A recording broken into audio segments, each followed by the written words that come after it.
लीलावती का परिवार बहुत गरीब था। उसका बेटा अभिजीत और बहू ममता वैष्णो माता के दर्शन करके अपने घर वापस आ रहे थे। तभी झमाझम बहुत जोरदार बारिश होने लगी। आसमान में बिजली कड़कने लगी। माँ, जल्दी से चलो वरना हमारी ट्रेन छूट जाएगी। हाँ बेटा, माता रानी के दर्शन तो हो ही गए हैं। आने वाली संतान के स्वागत में ऊपर वाले ने बारिश भी बहुत तेज कर दी है। अब जल्दी से हमें घर पहुंचना होगा क्योंकि डिलीवरी किसी भी समय हो सकती है। माँ, मैंने तो पहले ही कहा था कि डिलीवरी का वक्त है, अभी इतनी दूर जाना ठीक नहीं है, पर आप लोगों ने मेरी बात मानी ही नहीं। बेटा, पंडित जी ने बताया था कि 8 महीने बाद ही बच्चा पूरी तरीके से माँ के पेट से बाहर आने के लिए तैयार हो जाता है और इस समय अगर माता रानी का आशीर्वाद मिल जाए तो सब कुछ ठीक हो जाता है। हो सकता है हमारी गरीबी भी कम हो जाए आने वाले बच्चे की वजह से। तो इस तरह से बातें करते करते वो लोग स्टेशन पहुँच गए। बारिश रुकने का नाम ही नहीं ले रही थी। ट्रेन 1 घंटा लेट थी। इसी वजह से उन लोगों ने 1 घंटा स्टेशन पर ही बिताया। 1 घंटे बाद ट्रेन आ गई। अम्मा जी, सामान उठाना है क्या? अरे नहीं भाई साहब, जब अपनी जिंदगी का भार हम लोग उठा रहे हैं तो ये सामान क्या चीज है। हमारी गरीबी से तो हल्का ही है ये सामान। वाह भाई साहब वाह, कितनी गहरी बात कर डाली आपने। खैर, अभिजीत ने सारा सामान उठाया और ट्रेन में बैठ गए। ट्रेन चलने लगी। काफी घंटे का सफर करने के बाद भी बारिश बंद नहीं हुई। माँ, मुझे लगता है कि हमें बारिश में ही अपने घर तक पहुँचना पड़ेगा। आसमान देखो कितना काला है। उन लोगों को बारिश में यात्रा करने में बहुत अच्छा लग रहा था, लेकिन उन्हें नहीं पता था कि रास्ते में उनके साथ कितनी ढेर सारी कठिनाइयां आने वाली हैं। तभी ट्रेन अचानक रास्ते में रुक गई। आरपीएफ वाले उनकी बोगी में आ गए। आप लोग इस बोगी से बाहर निकल जाइए। आगे थोड़ी दूर पर एक बहुत बड़ा ट्रेन हादसा हो गया है, जिस वजह से ये ट्रेन यहीं पर रोकी जा रही है। आप लोग यहीं आसपास होटल में रुक जाइए। अरे ऐसे कैसे भाई साहब, हमने पूरा टिकट लिया है, यात्रा तो पूरी कराइए। अरे बहन जी, अगर हम लोग ट्रेन चला देंगे और आगे कहीं हमारी ट्रेन का भी एक्सीडेंट हो गया इतनी तेज बारिश में तो क्या होगा? और क्या आप चाहती हैं कि इस ट्रेन में बैठे सभी लोगों की जान चली जाए? अरे माँ, भाई साहब बिल्कुल सही कह रहे हैं, कभी भी कोई बड़ा हादसा हो सकता है। सभी यात्री उस बोगी से बाहर निकलने लगे, लेकिन तभी अचानक ममता का पेट दर्द शुरू हो गया। माँ जी, मुझे लगता है कि वक्त आ गया है। बहुत जोर से पेट में दर्द हो रहा है। माँ जी कुछ कीजिए। बेटा, इस बोगी के अंदर तो ये लोग हमें रुकने नहीं देंगे। चल बाहर कोई जगह देखते हैं।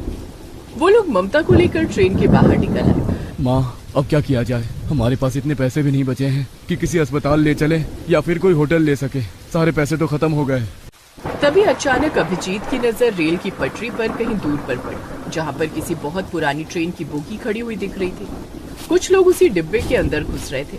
माँ, वो देखो, सब लोग उस पुरानी बंद पड़ी बोगी में घुस रहे हैं। इस बारिश में हम गरीब लोगों के लिए इससे अच्छी रुकने की जगह कोई नहीं हो सकती है। चलिए जल्दी चलते हैं, फिर आगे सोचते हैं क्या करना है। कम से कम सबसे पहले बारिश से तो बच जाए।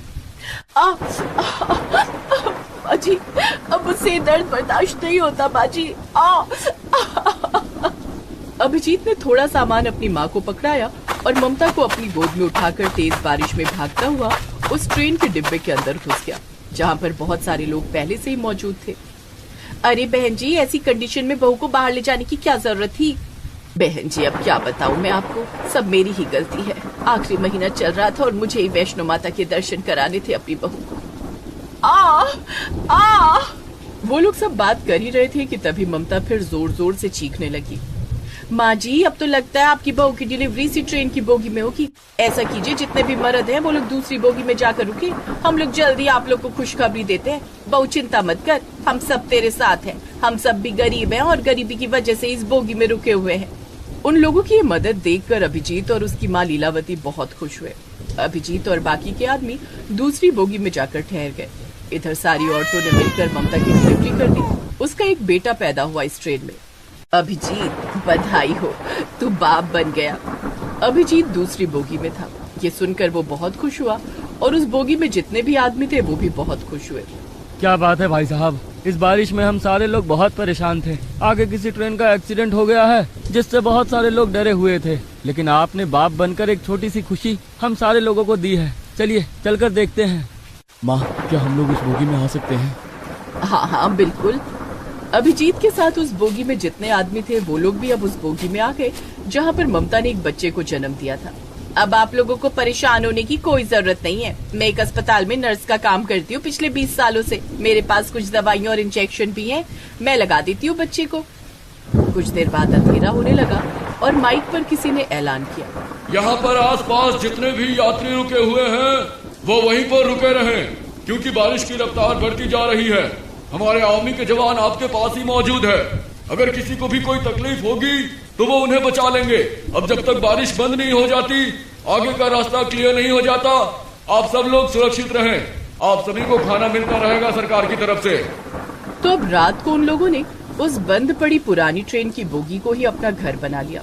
जिनके पास जो भी कंबल और चादर थे, उनसे उन लोगों ने उस बोगी के अंदर ही बिस्तर बना लिया। 3 दिन बीत गए लेकिन अभी तक बारिश बंद नहीं हुई। ये तो अच्छा हुआ कि सरकार की तरफ से हमें खाना मिल रहा है और हमें मुफ्त में रहने की जगह भी मिल गई। माँ जी, सबसे अच्छी बात तो ये है कि हमें यहाँ पर इतने अच्छे अच्छे लोग मिल गए जिन्होंने हमारी मदद की, वरना इतनी तेज बारिश में बहुत कुछ गलत हो सकता था हमारे साथ।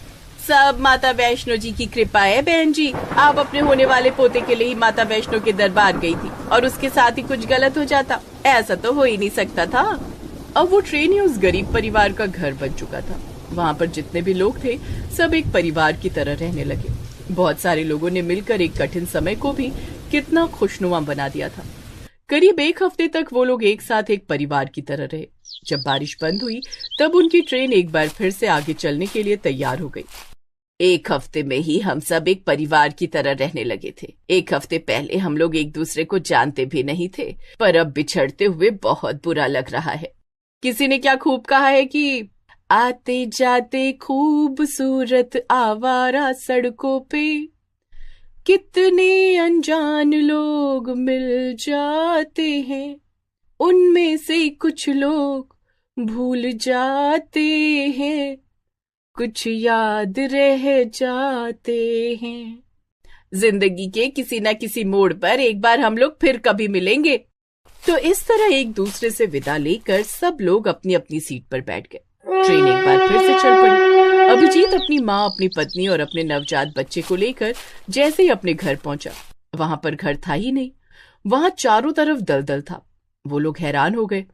आसपास के लोगों से अभिजीत ने पूछा, अरे भाई साहब, ये सब क्या हो गया? ये सारे घर कैसे तबाह हो गए? मैं भी यहीं पर एक झोपड़पट्टी में रहता था। बहुत बहुत बधाई हो आपको। मेरा घर तबाह हो गया और आप मुझे बधाई दे रहे हैं?